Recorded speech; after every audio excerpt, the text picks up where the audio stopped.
don't. Welcome back to Harbor. That was Sarah Palin today rallying her supporters to show their strength in November. How much influence does this lady have? Bill Maher hosts Real Time with Bill Maher Friday nights on HBO. And I can't wait to get on that show April 30th in a couple weeks. Bill, thank you. I just wonder about Sarah Palin, and she seems to operate in a different area than most of us are used to, and in a different octave as well. Your thoughts? Yes, the phrase chalk. Fingernails on a chalkboard comes to mind, but I don't know why the mainstream media is always taking her so seriously. The conservatives had another one of their seems to be weekly conventions last week, and again they polled the rank and file, who I would think would be her biggest supporters. Isn't this supposed to be who's for Sarah Palin? If not them, who? And she comes in third, as she did at CPAC. I think she got 18%. She got less than that at CPAC. I understand why I want to talk about her. I'm a comedian and a rationalist. But, I mean, what are her qualifications? Why is she this political rock star? She was the governor of a state with no people for half a term. She quit. You know, I don't know what qualifications you need to have to be a presidential figure, but I would think it has to be something more than just having a Facebook page. So I don't know why they take her this seriously, because she is a manifestly unserious person. Well, that windshield wiper wave of her attracts 10,000 people in Boston Day in the Common. I don't think Mike Huckabee could draw 10,000, or Tim Pawlenty, or Mitt Romney in Boston, his hometown. She can draw a crowd, and she turns them on. And every time we watch a rally, the people in front of her seem to go in some sort of a frenzy. So what's that about? Do we ignore that? Because it seems rare in politics today. Yeah, you should ignore that. I mean, you can get 10,000 people to what? I mean, you have a section on your show called The Sideshow. It is a sideshow. This is a person who, when Glenn Beck asked her to name her favorite founding father other than George Washington, she couldn't come up with one. You know, she gave the same answer she gave to Katie Couric about magazines. I like them all.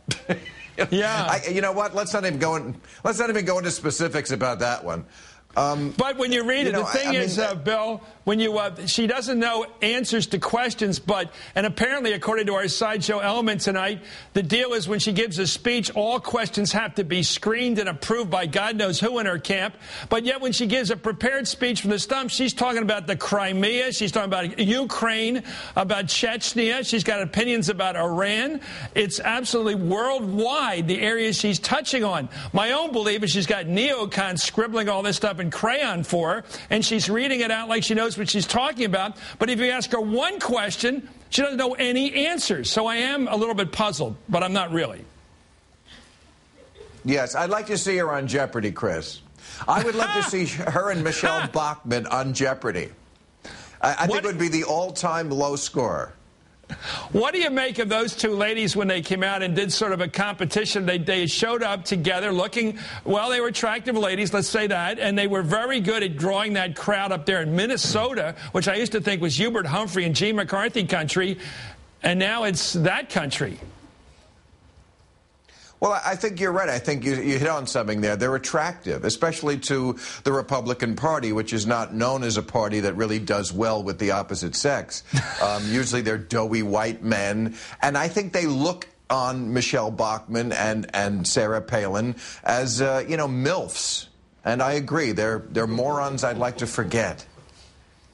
Oh, my God. Well, let's take a look. Here's Sarah Palin leaving the stage today in Boston. Here's what the announcer said along those lines. Bill, I think you'll have some material here. Let's listen to what the announcer said as Sarah Palin left the stage. You hear that, my lefty friends? You see that? Conservative women. They're smarter than you and they're hotter than you.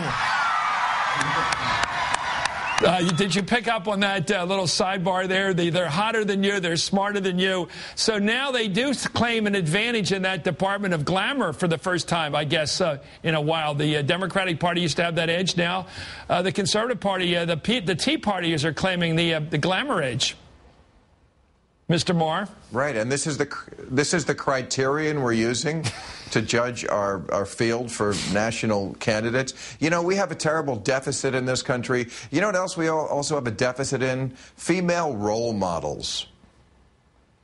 Well, I don't know about that. We've got the Secretary of State. We've got a couple senators from California. They're pretty impressive. We got a very impressive senator from Missouri and from Minnesota. I've gotten to know a lot of them, and they're very impressive. Let me ask you about the people that bother you last time I was on the show, or the second to last time I was on your show. These birthers and these truthers, they don't go away. The birthers are not going away, Bill.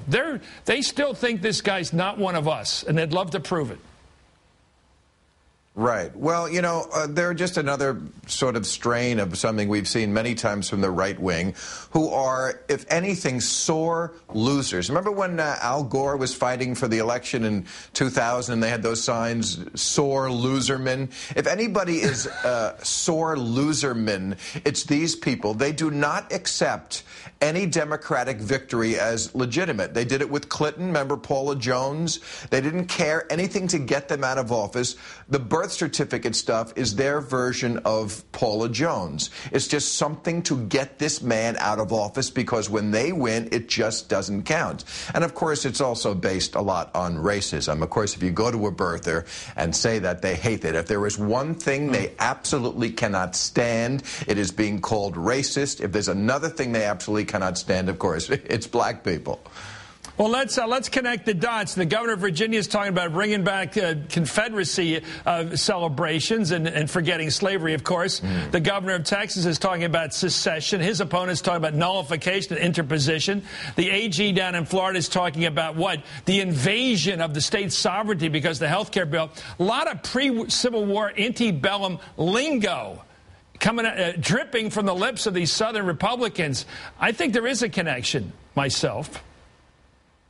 Absolutely. You know, we talked about this on our show about a year ago, and I thought I was making a joke, and I said, you know, somewhere along the line, 20 or 30 years ago, the left in this country moved to the center, and the right moved into a mental hospital. I said they were just a bunch of religious lunatics, flat earthers, and Civil War reenactors.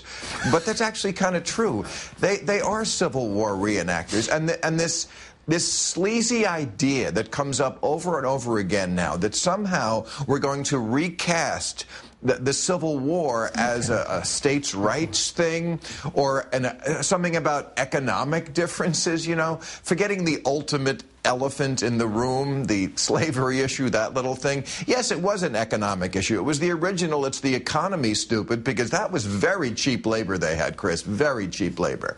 And that was very important to their economy. But there was that other little issue, and they kind of forget the fact that when you are nostalgic for a period in history that was very bad to a certain group of people, it's sort of insulting to that group of people. The same way if you're nostalgic for the 50s, you're kind of forgetting the fact that the 50s wasn't a good time if you were a woman so much, or black, or Hispanic, or gay, or mentally disabled. Lots of things it wasn't good for. So, you know, when they sing that song, I Wish I Was in the Land of Cotton, yes, because you didn't have to pick it. Okay, Bill Maher, Real Time with Bill Maher's on this Friday night, as always, on HBO, and I'll be on the 30th. And by the way, you're going to be up in Upper Darby on the 25th, Upper Darby, right outside Philly, the home of Tina Fey. She went to Upper Darby High School. What are you going to say to those people? Do you have a Philly accent figured out? No, but Chris, that's your area, right? You can give me some tips. I'll explain to you off the air. It's always adding an extra syllable. It's Huntington Park, it's St. Joe's, it's Villanova. Just add an extra sound in there. It'll work great with the people. They'll love you more. Up next, Bill Maher, thank you. I'll see you out there.